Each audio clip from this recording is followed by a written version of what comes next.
আসসালামু আলাইকুম আরহামতুল্লাহি ওবারাকাতুহু। প্রিয় দিনী ভাই ও বোনেরা, আশা করি আল্লাহ সুবহানাহু ওয়া তাআলার রহমতে আপনারা সকলেই ভালো আছেন। মালহামা বা তৃতীয় বিশ্বযুদ্ধ সম্পর্কে হাদিসের মধ্যে যে সমস্ত ভবিষ্যৎবাণীগুলো করা হয়েছে, আর সেই অসংখ্য হাদিসের মধ্য থেকে আজকে এমন একটি হাদিস নিয়ে আলোচনা করব, যে হাদিসটা বর্তমান বিশ্ব পরিস্থিতির সাথে একেবারে সম্পূর্ণ মিলে গেছে। এই হাদিসটি হচ্ছে কিতাবুল ফিতানের ৬৭৬ নম্বর হাদিস। হযরত আবু হুরায়রা রাদিয়াল্লাহু তাআলা আনহু থেকে বর্ণিত, তিনি বলেন, চতুর্থ ফিতনা হচ্ছে অন্ধকারাচ্ছন্ন ফিতনা, যা সমুদ্রের ঢেউয়ের ন্যায় উত্তাল হয়ে আসবে, যা আরব অনারব কোনো ঘর বাকি থাকবে না, প্রত্যেক ঘরের মধ্যে উক্ত ফিতনাটি প্রবেশ করবে।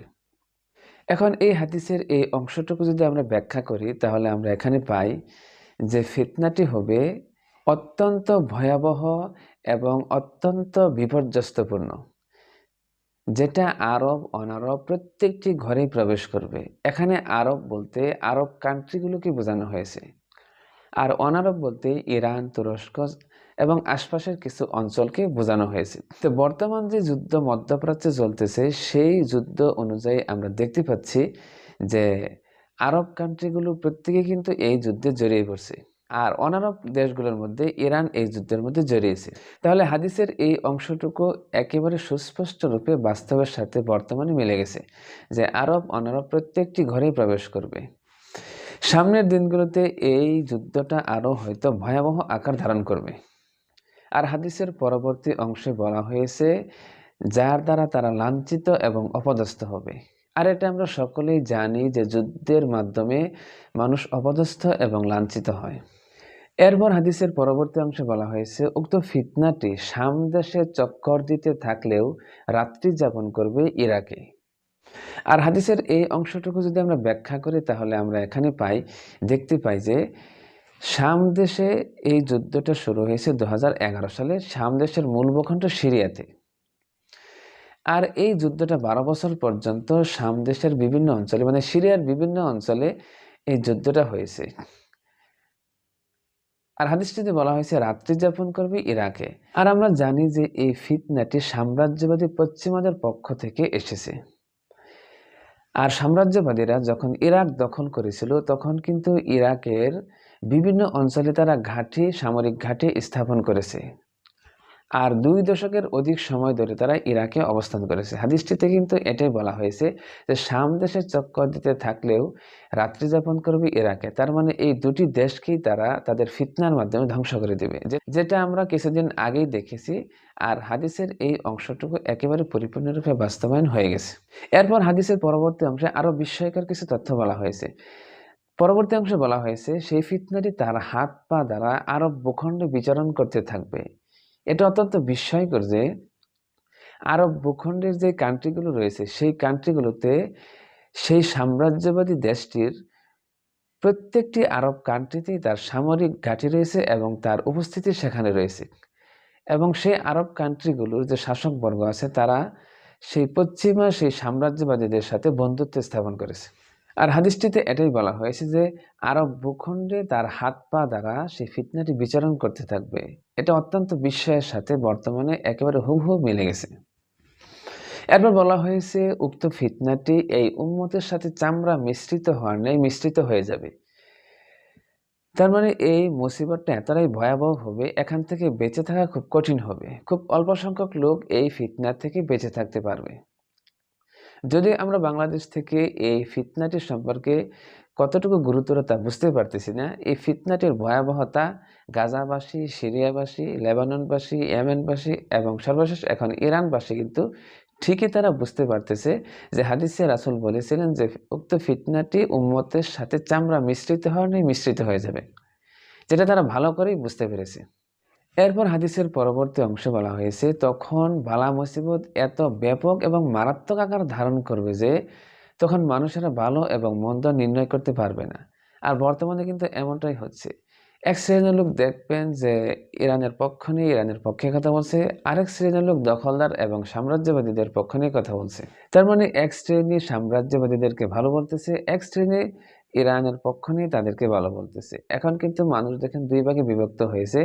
আর ওই মুহূর্তে উক্ত ফিতনাটি থামানোর জন্য কেউ সাহস পাবে না। একদিকে একটু শান্তির সুবাতাস বইলেও অন্যদিকে তা আবার ব্যাপক আকার ধারণ করবে। আর হাদিসের এই অংশটুকু অত্যন্ত বিস্ময়ের সাথে বর্তমানে মিলে গেছে। এই হাদিসের এই অংশটুকু যদি আপনি মধ্যপ্রাচ্যের পরিস্থিতির সাথে মেলান তাহলে দেখতে পাবেন প্রথমে যুদ্ধটা শুরু হয়েছিল সিরিয়া থেকে। যেটা অন্য হাদিসে বলা হয়েছে চতুর্থ ফিতনা শুরু হবে সিরিয়া থেকে, যেটা সিরিয়া থেকেই হয়েছে। এখানে কিন্তু বলা হয়েছে যে উক্ত ফিতনা থামবে না। যদিও কিছুক্ষণের জন্য থামে, পরবর্তীতে আরেক অংশে মারাত্মক আকার ধারণ করবে। আর বাস্তবে কিন্তু এটাই হয়েছে। সিরিয়াতে শুরু হয়েছে দেখেন, সিরিয়াতে ১২ বছরের অধিক সময় অতিক্রান্ত হওয়ার পর এটা শুরু হয়েছে গাজায়, ফিলিস্তিনে। আর সেখানে শেষ হতে না হতেই শুরু হয়েছে লেবাননে। এরপর কিছু চুক্তির মাধ্যমে শেষ হলেও পরবর্তীতে আবার ইয়েমেনের সাথে শুরু হয়েছে। এরপর কিছুদিন থেমে থাকার পর এখন আবার ইরানের সাথে শুরু হয়েছে। দেখেন ফিতনা কিন্তু থামতেছে না। কিছুক্ষণের জন্য থেমে থাকার পর আবার শুরু হচ্ছে। হাদিসে কিন্তু এটাই বলা হয়েছে যে একটু শান্ত হলেও আরেক জায়গায় তা উত্তপ্ত হয়ে উঠবে, ব্যাপক আকার ধারণ করবে, যেটা এখন আমরা সুস্পষ্ট দেখতে পাচ্ছি। আর হাদিসে কিন্তু বলা হয়েছে এটা থামবে না, চলতেই থাকবে। আমি আরও আগে একটি ভিডিওতে বলেছিলাম, যখন গাজা যুদ্ধ শুরু হয়েছিল তখনও বলেছিলাম যে এই যুদ্ধ থামবে না, কিছুক্ষণ থামলেও পরে আবার শুরু হবে। হাদিসের পরবর্তী অংশে বলা হয়েছে তখন এমন পরিস্থিতি হবে যে সকালে কেউ মুসলিম থাকলে সন্ধ্যাবেলায় সে কাফের হয়ে যাবে। এখানে বাস্তবে সকালবেলা সন্ধ্যাবেলা হতে পারে, অথবা এমনটা হতে পারে যে একজন ব্যক্তি জীবনের দীর্ঘ সময় পর্যন্ত মুসলিম থাকলেও শেষ সময়ে এসে এই ফিতনায় ফিরে এসে কাফের হয়ে যাবে। এরপর হাদিসের পরবর্তী অংশে বলা হয়েছে উক্ত ফিতনা থেকে কেউ বাঁচতে পারবে না, শুধুমাত্র ওই ব্যক্তি বাঁচতে পারবে যে ব্যক্তি সমুদ্রে ডুবন্ত ব্যক্তির ন্যায় করুণ সুরে আকুতি জানাতে থাকবে বাঁচার জন্য। তার মানে এই ফিতনা থেকে বাঁচতে চাইলে অনবরত আল্লাহ সুবহানাহু ওয়া তাআলার কাছে দোয়া করতে হবে যে আল্লাহ তাআলা আমাকে এই ফিতনা থেকে আপনি রক্ষা করুন। এই সমস্ত ব্যক্তিরা শুধুমাত্র ওই ফিতনা থেকে বেঁচে থাকতে পারবে। আর এই ফিতনার মধ্যে কিভাবে মানুষ ধ্বংস হচ্ছে তা কিন্তু আমরা গাজাবাসীর দিকে, সিরিয়া, লেবানন, ইরান, ইয়েমেনবাসীর প্রতি চোখ তুলে তাকালে আমরা দেখতে পারি যে তারা কিভাবে সেই ফিতনার মধ্যে পড়ে ধ্বংস হয়ে যাচ্ছে। আর এই ফিতনাটি প্রায় ১২ বছর পর্যন্ত স্থায়ী থাকবে। এক পর্যায়ে সবকিছু সকলের নিকট সুস্পষ্ট হয়ে উঠবে। হাদিসে এই অংশটুকু যে আমরা দেখি, এটাও একেবারে অত্যন্ত বিস্ময়ের সাথে বাস্তবে পরিণত হয়ে গেছে। এই ফিতনাটি কিন্তু সিরিয়া থেকে শুরু হয়েছিল, আর এটা ১২ বছর পর্যন্ত স্থায়ী ছিল, কিছু অধিক সময়। এরপর বলা হয়েছে এক পর্যায়ে সকলের কাছে সবকিছু সুস্পষ্ট হয়ে উঠবে, আর এটাও আমরা এখন দেখতে পাচ্ছি। একসময় ইরাক, আফগানিস্তানে সাম্রাজ্যবাদীরা যে ঠুনকো অজুহাত দিয়ে তারা আক্রমণ পরিচালনা করেছিল, আমরা ভেবেছিলাম অনেক মানুষ হয়তোবা যে কারণগুলো সত্য হতে পারে, কিন্তু এখন দেখতেছি আসলে তো মুসলিমদেরকে ধ্বংস করার জন্য আর মধ্যপ্রাচ্যের তেল সম্পদ ছিনিয়ে নেওয়ার জন্য, আত্মসাৎ করার জন্য, তেল সম্পদ চুরি করার জন্যই কিন্তু তারা এই যুদ্ধগুলো চাপিয়ে দিচ্ছে। এটাই হচ্ছে তাদের মূল টার্গেট, যাতে ইসলাম কখনো মাথা উঁচু করে দাঁড়াতে না পারে। এটাই হচ্ছে সাম্রাজ্যবাদীদের নীতি, যেটা আমরা এখন সুস্পষ্ট বুঝতে পারতেছি। এরপর বলা হচ্ছে যে ইতোমধ্যেই ফোরাত নদী থেকে স্বর্ণের একটি পাহাড় বেরিয়ে আসবে, যেটা দখল করার জন্য সকলেই যুদ্ধে লিপ্ত হবে, আর প্রত্যেক ৯ জনের মধ্যে ৭ জনই মারা যাবে। এই হাদিসের এই অংশটুকু একটু ব্যাখ্যা সাপেক্ষ। এটা হতে পারে যে সরাসরি স্বর্ণের পাহাড়, অথবা এটা হতে পারে কোনো খনিজ সম্পদ, যেমন তেল সম্পদ, স্বর্ণ, অথবা অন্যান্য কোনো ধাতব সম্পদ হতে পারে। যেমন আমরা একটা হাদিসের মধ্যে পড়েছি দাজ্জালের হাতে রুটির পাহাড় থাকবে। এখানে আসলে রুটির পাহাড় বলতে আসলেই রুটির পাহাড় নয়, বরং দাজ্জালের হাতে প্রচুর পরিমাণে খাদ্য থাকবে, এটাই বোঝানো হয়েছে। তো এখানে স্বর্ণের পাহাড় বলতে মূল্যবান কোনো সম্পদ হতে পারে, যেটা তেল সম্পদ। আর এই তেলের জন্যই কিন্তু মধ্যপ্রাচ্যে এখন যুদ্ধগুলো হচ্ছে, যেটা আমরা অনেকেই জানি না। এই যুদ্ধের মূল কারণগুলোর মধ্যে একটি হচ্ছে এই তেল সম্পদ নেওয়া।